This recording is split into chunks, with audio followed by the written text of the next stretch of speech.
Okay, what we're going to do today, we're going to do a submission technique. This part of the technique carries on from the grappling, from the pummeling techniques that we did earlier on. What I'm going to show you is techniques, submission techniques that you can do from standing, then we're going to go on the floor. So first one we're going to do is from pummeling. All I want you guys to do here, you're going to do a submission using your opponent's elbow. This is the first one with the elbow. You could do it on the shoulder, you could do it shoulder, wrist, so on, because these are all joints. This one I'm going to show you from the shoulder. All I want you guys to do here is this. When you're here, it says wrap this hand around the elbow, just below the elbow of this hand in front of you. Push your opponent back, so you're creating a surprise, you're pushing him back. As you push back, this hand that's wrapped around this hand needs to then hold on to the hand that's on the shoulder. You push the shoulder back and lift this up, and there you have a submission. Okay, good.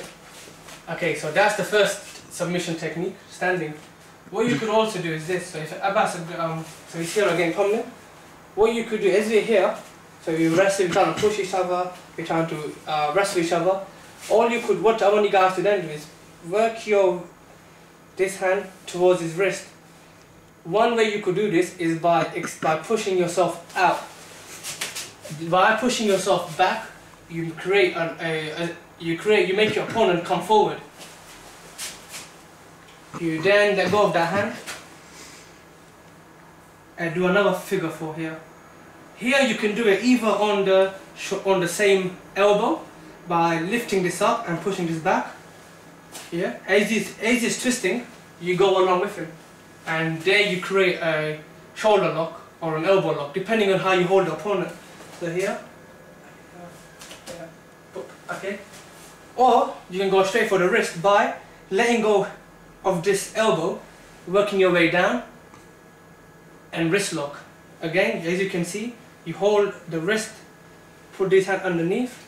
You're creating a bridge by bringing this hand underneath and holding to your own wrist. You're pushing down and you're lifting up. Yeah, and you have a wrist lock from standing.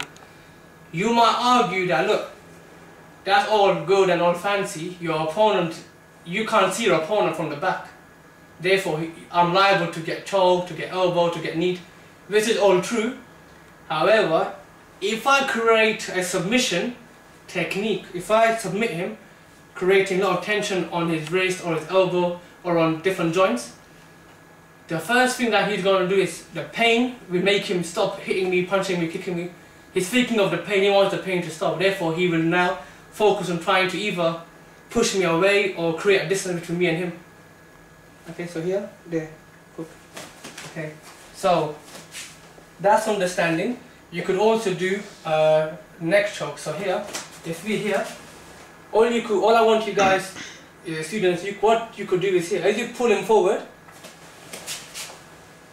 wrap your hand around your opponent's neck.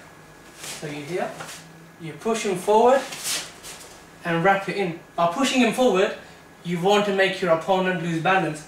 All you then do is put this hand around the neck of your opponent, the bony part of your wrist, and you lift up.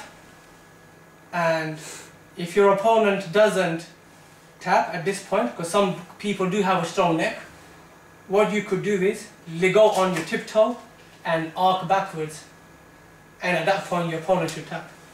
Okay, so those are some of the standing techniques. We're going to go on the floor on our next part.